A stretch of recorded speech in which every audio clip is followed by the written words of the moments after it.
Good morning दोस्तों। आज हम एक नए सब्जेक्ट के साथ शुरुआत कर रहे हैं जो हिस्ट्री है।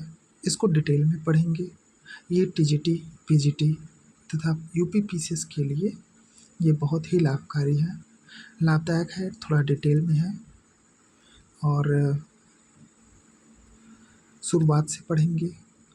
और ये उन स्टूडेंट के लिए है जो अभी अभी इस सिविल क्षेत्र में आ रहे हैं, अपनी यात्रा शुरुआत कर रहे हैं। जो एक्सपीरियंस होल्डर हैं, जिनको 3 साल, 4 साल, 2 साल हो चुका है या उससे ज़्यादा हो चुका है, वो अपना मार्ग, अपना राह बहुत अच्छी तरीके से जानते हैं कि उनको क्या करना है, क्या नहीं करना है। तो अगर उनके लिए भी हेल्पफुल हो सकती है वीडियो तो बहुत ही अच्छी बात है। तो ज़्यादा समय न लेते हुए शुरुआत करते हैं। देखिए, आज हम ये हिस्ट्री से शुरुआत करते हैं। तो सबसे पहले इसमें ये आता है कि यह एक रोचक विषय है, बहुत ही थोड़ा रोचक विषय है। इसको बोला जाता है कि हाँ, इसमें बहुत सी घटनाएं होती रही हैं, संभावनाएं बदलती रही हैं, पूरी सरकार ख़त्म होती रही है, किसी की पूरी सत्ता ख़त्म होती रही है। तो इसी हिसाब से ये रोचक विषय हमेशा बना रहा है अपने आप में। तो शुरुआत करते हैं इसको। तो सबसे पहले यूनानी विद्वान हेरोडोटस ने सर्वप्रथम अपनी पुस्तक हिस्टोरिका में हिस्ट्री शब्द का प्रयोग किया। तो हिस्ट्री शब्द का प्रयोग हिस्टोरिका में किया गया। हिस्टोरिका का कौन लिखा? यूनानी विद्वान हेरोडोटस ने। उसी तरह से अगर पूछ लेता है कि भूगोल के जनक कौन है, तो ये भी यूनानी विद्वान थे, हिकैटियस इनको बोला जाता है। राजनीति विज्ञान, विज्ञान, जीव विज्ञान, जंतु विज्ञान, इनके जनक पूछ लेते तो अरस्तु हैं। वनस्पति विज्ञान के जनक थियोफ्रस्टस को बोला जाता है। रेखा गणित के यूक्लिड को बोला जाता है। चिकित्सा के जनक पूछता है कभी कभी तो हिप्पोक्रेटस हो गए। भारतीय चिकित्सा में देखिए, यहाँ चिकित्सा के जनक पूरा बोल दिया गया था, हिप्पोक्रेटस ये बोल दिया गया हिप्पोक्रेटस है। भारतीय चिकित्सा में चिकित्सा के जनक चरक थे, जो कुषाण शासक कनिष्क के दरबार पूछता है। ये क्वेश्चन पूछता है। ये क्वेश्चन कैसे पूछता है? ऐसे पूछता है, कुषाण शासक कनिष्क के दरबार में कौन से चिकित्सक थे, उन चिकित्सक का नाम क्या है? या ऐसे नहीं पूछता अभी केसेस में, अब तो मिलान वाला दे देता है, तो मिलान वाले में, लेकिन ये पॉइंट बनता है कि चरक उसमें थे, ये याद रखने का है। भारतीय इतिहास का पहला चिकित्सक जीवक को माना जाता है। भारतीय इतिहास का सबसे पहला चिकित्सक जीवक को माना जाता है, जबकि कनिष्क के दरबार में चरक थे। शल्य चिकित्सा का जनक शल्य मतलब सर्जरी जिसने किया, वो सुश्रुत का माना जाता है, सुश्रुत को माना जाता है। अच्छा, आगे देखिए। सबसे पहले जो इतिहास है ना, इतिहास शब्द को महर्षि वेद व्यास ने थोड़ा डिफाइन करने की कोशिश किया था कि ये क्या चीज़ है। उन्होंने अपने कुछ ऐसे शब्द लिखे। देखिए, उन्होंने ये लिखा, ये बताया कि ऐसी प्राचीन रुचिकर शिक्षा जिसमें हमें धर्म, अर्थ, काम, मोक्ष की शिक्षा मिलती है, इतिहास कहलाती है। तो सबसे पहले डिफाइन करने की कोशिश किया इन्होंने कि धर्म, अर्थ, काम, मोक्ष, ये सब शिक्षा जैसे मिलती है उसको इतिहास कहलाती है। तो ये हमारे महर्षि वेद व्यास ने शुरुआत किया था, द्वारा दी गई परिभाषा ये है। लेकिन अभी क्या है, धीरे धीरे अब बदलाव हुआ इसमें, और इतिहास को एक क्रमबद्ध लेखन में क्रमानुसार, जैसे जो हम पढ़ते हैं कि एंशियंट है, मिडवल है, मॉडर्न है, तो ये एंशियंट, मिडवल, मॉडर्न, और उसमें जो क्रम बनाया गया है कि हाँ पहले ये आया, फिर ऐसे हुआ। तो क्रमबद्ध लेखन का प्रयास सबसे पहले कौन किया? तो सबसे पहले क्रमबद्ध लेखन का प्रयास कल्हड़ ने किया। कल्हड़ की राजतरंगड़ी में हम देखने को मिलता है हमें ये। कल्हड़ की राजतरंगड़ी, कल्हड़ की जो लिखा हुआ इनका रचना है वो राजतरंगड़ी है। राजतरंगड़ी में ये देखने को मिलता है। अब आते हैं इस तरफ।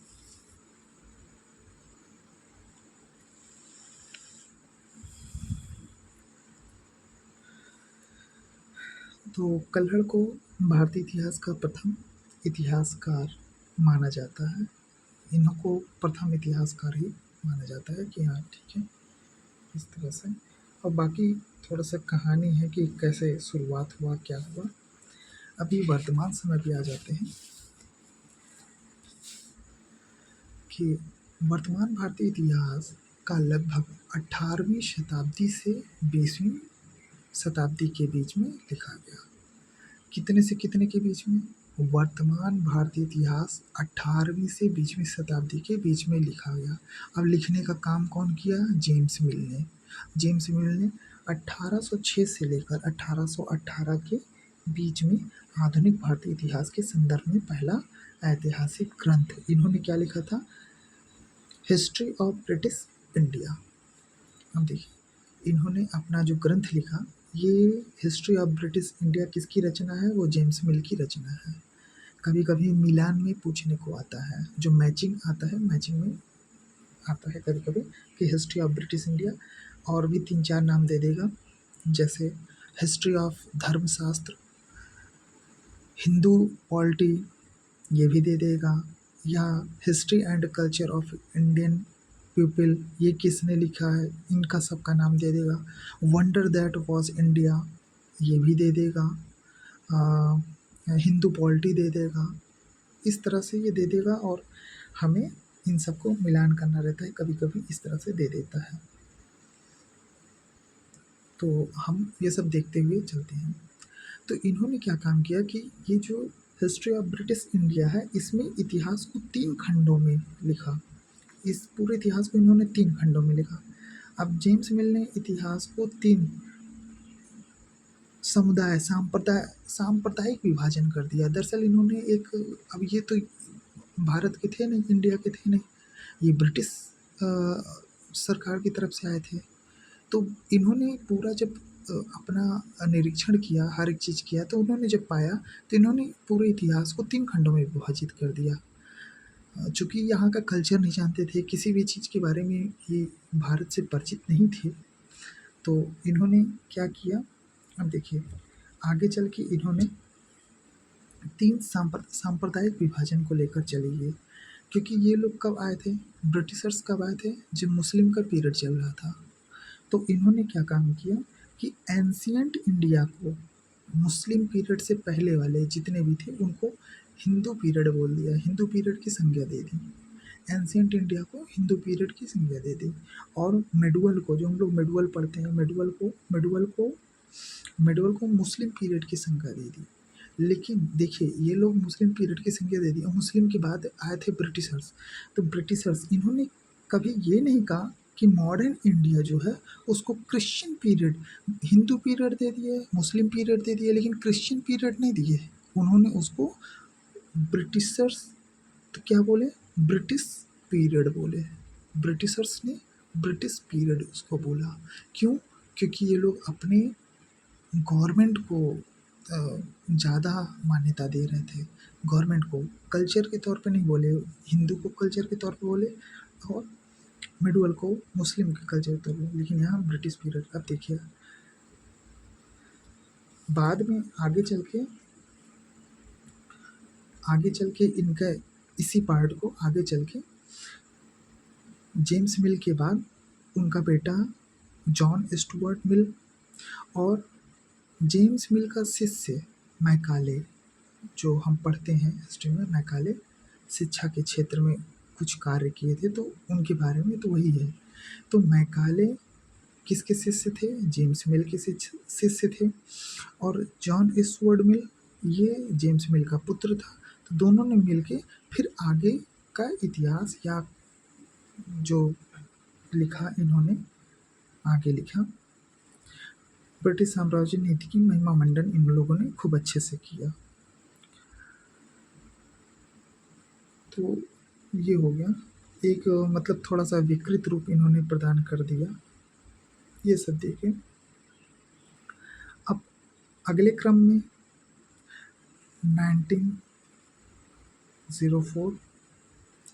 1904 में भारतीय सिविल सेवा के सदस्य B.A. Smith, Vincent Arthur Smith.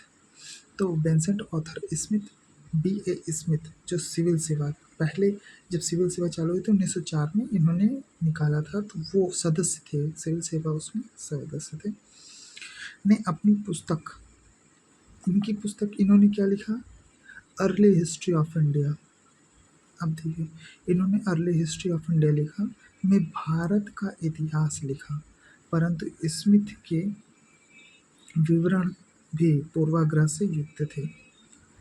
Smith के मतानुसार कौटिल्य के अर्थशास्त्र में, अब देखिए कौटिल्य के अर्थशास्त्र का भी इन पे प्रभाव था, तो कौटिल्य के अर्थशास्त्र में वर्णित दंड संहिता कौटिल्य के अर्थशास्त्र में है। तो दंड संहिता अत्यंत क्रूर एवं भयानक थी। तो ये कौन कह रहा है, ये कह रहा है B.A. स्मिथ कह रहे हैं। इस संदर्भ में स्मिथ ने इस तथ्य को भुला दिया कि विश्व की अन्य प्राचीन विधि संहिताएं कम रूप से एवं भयानक नहीं थी।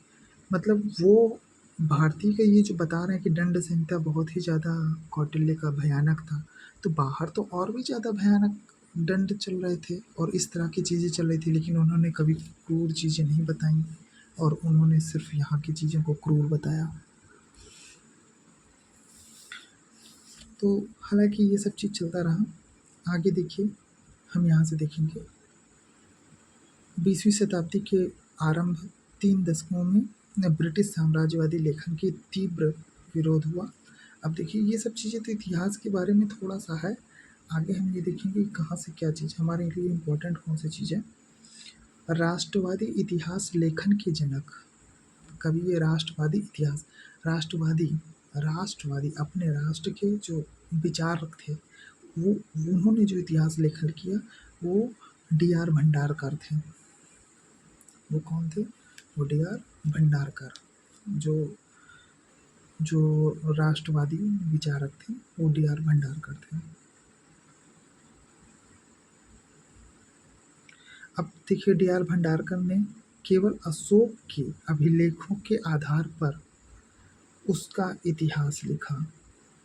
भंडारकर ने इतिहास लिखा किसके, अशोक के अभिलेख के आधार पर, और दुनिया को बताया कि अशोक जैसा सम्राट विश्व में आज तक नहीं हुआ। अब ये देखो, ये एक अलग धारणा लेके चल रहे हैं, सब बताए हैं। चलिए आगे देखते हैं।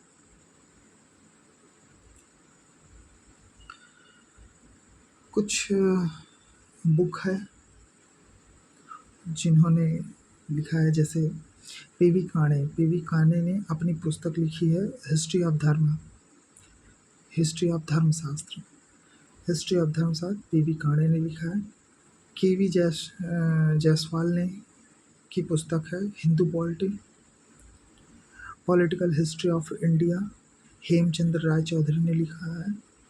R.C. मजूमदार, ये history and culture of Indian people ये लिखा है। और A.L. बॉशम, इन्होंने wonder that was India A.L. Basham ने लिखा है। तो ये सब चीज़ें चलती रही हैं, सब लोगों ने अपनी अपनी पुस्तकें और अपने अपने विचार धीरे धीरे देते रहे। हाँ, कुछ चीज़ें और आ जाती हैं, इम्पोर्टेंट है, हल्का फुल्का थोड़ा सा जो नोट करके रखा है मैंने।